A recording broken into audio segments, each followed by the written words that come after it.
Olá, começa agora a última edição, programa da TV já que apresenta os destaques da edição que está chegando aos nossos assinantes, às bancas e aos tablets.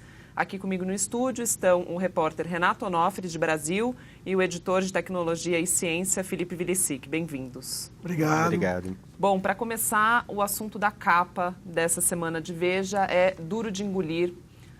Como a gente acompanhou agora sexta-feira, Renato, a operação na BRF e também na JBS. Conta um pouco para a gente, então, dessa reportagem, por favor. A Polícia Federal hoje deflagrou a maior operação de sua história. É uma operação que nunca foi vista. Foram 1.100 policiais nas ruas, foram mais de 27 mandatos de prisão preventiva num único só dia. Nem mesmo a Lava Jato teve tanta gente envolvida em uma só operação. A operação vem desbaratar uma fraude dentro do Ministério da Agricultura. Fiscais sanitários pediam propinas para fazer vista grossa na fiscalização de abatedouros e de produtos em geral do setor. A gente vê que é uma operação que só está começando, ela tem um potencial explosivo enorme. Você envolve os dois maiores grupos do setor, envolve a JBS, que é uma empresa que está envolvida em outros escândalos no Brasil, e eu acho que a gente ainda tem um caminho muito longo. O próprio juiz, né, o Marco da Silva, que autorizou as prisões, ele tem uma frase ótima que está na reportagem do Ulisses Campbell, que é o repórter que fez essa matéria, que fala: parece realismo mágico, mas infelizmente não é. Né, porque hoje a gente ficou acompanhando as notícias e, assim, tinha carne de cabeça misturado, papelão. Então, sim, de fato, parecia uma coisa bem... Os fatos são inacreditáveis, né? Em troca de propina, os fiscais deixavam passar absurdos, que a gente deixava o consumidor ficar exposto a papelão dentro de salsichas, linguiças, carne de cabeça de porco, que é proibido ser usado em alguns tipos de processamentos sendo usados. E pior ainda, carne estragada. Reembalavam carne estragadas e levavam para o consumidor final. O Brasil tem sido um cenário de realismo mágico, né? E ainda um caso desse afeta o nosso estômago de duas maneiras, né? Com a corrupção como cidadão, quer dizer, dá uma nojeira, e dá uma nojeira porque a gente teve que engolir isso, sem literalmente. saber. Então tem sido difícil ser brasileiro, a gente tem que ter um estômago forte para encarar tudo isso, né? É verdade. E até uma outra reportagem da Editoria de Brasil essa semana fala da lista do Janot, e a capa até faz referência a isso, né? Que está difícil ser brasileiro. Então, além da lista do Janot, a gente ainda tem que comer carne estragada. Difícil engolir tudo. Renato, conta um pouquinho, então, dessa reportagem do Thiago Bronzato sobre a lista do Janot, por favor. Isso. Essa semana foram entregues todos os documentos, todos os inquéritos pedidos pela PGR ao Supremo Tribunal Federal. Janot pediu abertura de mais de 80 inquéritos contra centenas de políticos com foro privilegiado. Esses documentos estão todos no gabinete do Fachin e na segunda-feira ele vai começar a despachar esses processos. Em breve a gente vai ter a revelação de novos nomes nesse esquema, um esquema que envolve pelo menos 3 ex-presidentes da República, envolve uma dezena de governadores, ministros. É uma bomba relógio que está próxima de ser detonada. E, por fim, uma matéria de sua autoria dessa vez sobre um balanço aí, na verdade, o legado da Lava Jato, né? Já que a gente marcou os 3 anos da operação. Então, o que você acha que a operação vai deixar de legado? E o que você apurou que a gente pode apontar como um grande benefício? Há legados em todos os setores, né? Tem o legado na área jurídica, né? A Lava Jato está impondo jurisprudências em alguns casos, como a questão da segunda instância, que era um pleito do juiz Sérgio Moro e do Procurador-Geral da República, Rodrigo Janot, dentro do Instituto da Delação, consolidado como um instrumento de defesa e de investigação. Daqui para frente vai ser quase impossível contestar a legalidade ou não desse instrumento, mas também tem um impacto na vida real. A gente está vendo empresas mudando comportamento, mudando atitudes. A gente conversou com os 3 maiores empresas de auditores auditorias fiscais particulares do mundo, e essas empresas foram unânimes em falar que mudou. O empresariado hoje está com medo e está querendo mudar, está querendo rever suas práticas. Tem até um balanço na sua reportagem que você cita que antes pouquíssimas empresas tinham compliance, essa preocupação, e agora sim. Exato. Não, antes era 10% do mercado e hoje a gente chega a 90%. Existe um fator da lei anticorrupção que foi sancionada às vésperas da Lava Jato, no final de 2013, mas a Lava Jato, colocando a lei para funcionar no país, faz com que as empresas se adequam à situação. E há impactos que são muito do dia a dia das pessoas. A Polícia Federal hoje desenvolveu tecnologia, por exemplo, por conta da Lava Jato, para rastrear rosto de pessoas, e que está sendo usado, por exemplo, no combate à pornografia infantil. A operação de hoje, Carne Fraca, ela já usou da tecnologia criada pela Lava Jato, implantada na Lava Jato, para analisar dados, já está viva dentro da Polícia Federal, atuando em outros casos. Até para eles poderem ler assim, com mais eficiência essa quantidade de documentos que eles reúnem, né? Então, antes tem um balanço que você mostra que demorava pelo menos 8 dias para eles conseguirem decifrar tudo aquilo e, de fato, conseguirem mergulhar ali nos documentos, e hoje em dia demora 1 hora, né? Então... Exato. Assim, em um dia você consegue analisar 10 vezes mais do que se analisava antes. Isso em termos de investigação no Brasil, isso é um avanço inacreditável. Não é à toa que os resultados também estão sendo inacreditáveis. A gente vê, se há um legado da Lava Jato hoje, é que os resultados aparecem. Se faz uma operação, em 6 meses já há uma sentença, uma condenação ou não do investigado. Felipe, na sua seara, então, temos também 2 reportagens bem bacanas. A primeira, o berço de gigantes. Falando em buracos que a gente se mete, né? Porque parece que o Brasil está se metendo em vários buracos, principalmente nossos políticos, alguns empresários. Tem uma reportagem que é bem interessante, sobre buracos negros.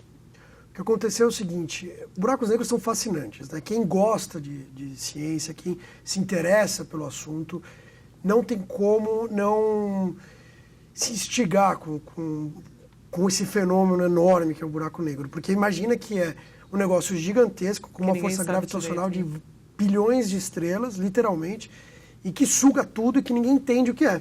E tem um no centro da nossa galáxia, aí, como um vizinho aterrorizante. Aí o que aconteceu é que cientistas americanos e europeus, eles divulgaram uma nova pesquisa, um novo estudo, que é o primeiro estudo a identificar como devem ter surgido os primeiros buracos negros do universo. Isso quando o universo ainda era um bebê, em termos astrológicos, vamos dizer assim, né? Melhor, astronômicos, que astrologia é outra coisa. Então, o universo era um bebê, e como é que foi isso? Basicamente, quando 2 galáxias estavam muito próximas e uma começava a produzir estrelas e a outra ainda não produzia, ela emitia radiação para essa outra, infértil, digamos assim, e essa outra começava a virar um buraco negro, e com o tempo ela se tornava um buraco negro ainda maior, que é conhecido como supermassivo, com mais força, e sugava tudo que tinha ao redor, planetas, estrelas, e poeira cósmica, o que tivesse, e ia crescendo, né? Agora, o que isso importa? Que eu sempre, quando eu falo de ciência, eu pergunto, né, o que isso importa para o leitor, para o leigo, para a pessoa comum, né? O que muda na vida deles? O que muda na vida deles? É bacana entender que quando você dá um passo a mais na ciência, principalmente para entender um fenômeno tão, não só deslumbrante quanto enigmático, como o buraco negro, é um passo a mais também para entender como a gente surgiu. Então, quando a gente busca entender melhor algo, principalmente como o buraco negro, que é uma relíquia lá do início do universo, é algo que começou a surgir já logo depois do Big Bang, a gente fica mais próximo de entender a nossa origem. A origem do cosmos, a origem de tudo que existe. Que é, logo, a maior de todas as perguntas, né? A pergunta máxima, de onde viemos, né?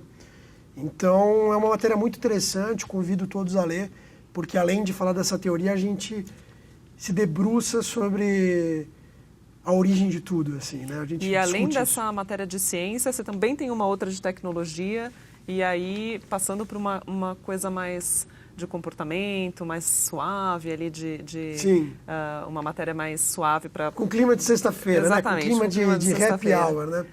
Então, normalmente, inovações tecnológicas, principalmente apps, né, essas coisas mais cotidianas, elas são associadas com jovens.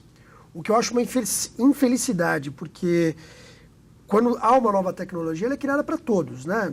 Independente da sua idade. E a gente até ouviu uma psicóloga para essa matéria, já chego no ponto, que ela diz que alguns desses apps, dessas novas tecnologias, smartphones, tudo isso que às vezes para o mais velho parece um mundo estranho, na verdade beneficia os mais velhos e seria mais legal se os mais maduros aproveitassem. Então, numa matéria dessa semana, a gente fala do Happn. É um aplicativo de relacionamentos amorosos, parecido com o Tinder. Muita gente conhece, ele já está aí há algum tempo. Mas de um tempo para cá, o que é admirável é que ele começou a conquistar um público que é inusitado para o ramo, mas que não deveria ser, que são os mais maduros.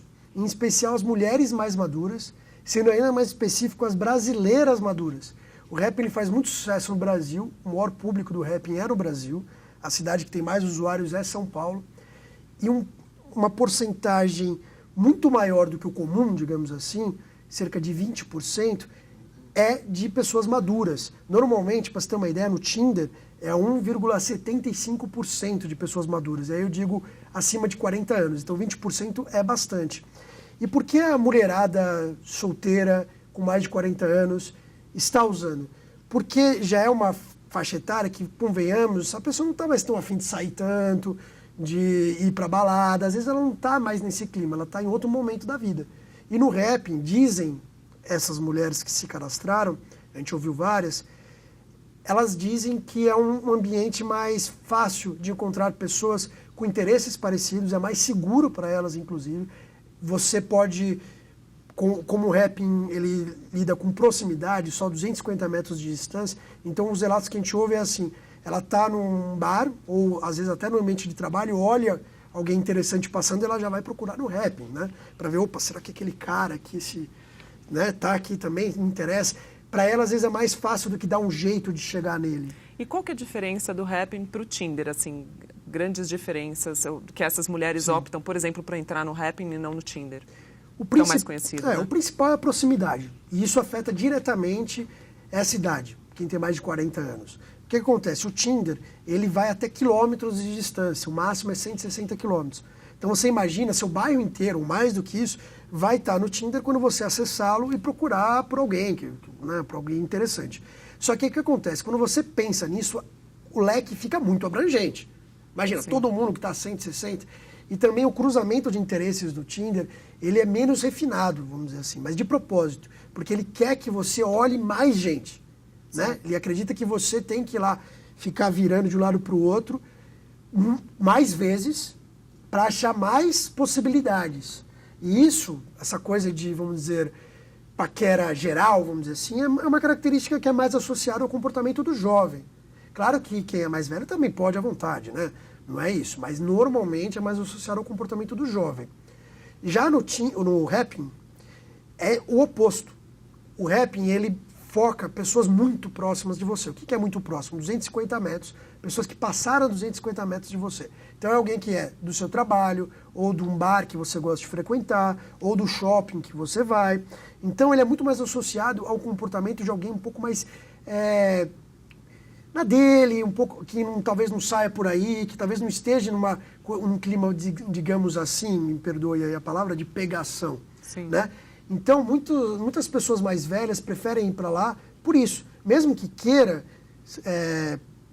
experimentar mais pessoas, não necessariamente namorar, casar, normalmente é mais exigente com isso, com o tipo de conversa que quer ter, já tem os interesses mais estabelecidos. E por isso vai para o Happn, porque são pessoas bem mais próximas que você vai achar, são menos pessoas também, são menos indivíduos.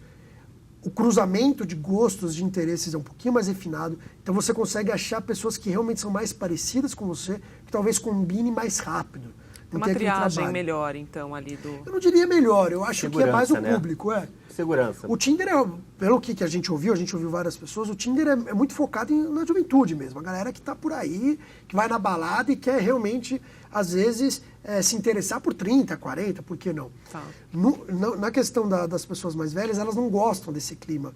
E isso não sou eu que estou dizendo, porque eu não estou nesse público, digamos assim. São os personagens que a gente ouviu, é importante deixar claro. Então, as mulheres mais velhas que a gente ouviu falaram, pô, é bem melhor porque tem menos indivíduos lá, né? Tem menos flertes, tem menos possibilidades. E eu sei que pode ser mais certeiro. Então, não é questão de ser melhor ou não, mas é mais adequado a esse público, a uma mãe solteira, a uma pessoa que acabou de se divorciar, que é o caso das personagens que estão na nossa reportagem, como uma senhora de 59 anos, que já se divorciou há 10 anos, tem filhos, e que agora quer curtir a vida também. E os filhos querem que ela curta a vida, né? Mas ela no Tinder não ficava muito bem, assim, ela prefere uma coisa mais íntima, mais próxima, digamos assim. Legal. Então, a reportagem se chama A Curtida das Maduras. Convidamos todos a ler. Obrigada, então, Felipe e Renato, pela presença, e a você que nos acompanhou, obrigada também. Uma boa leitura e até a próxima semana.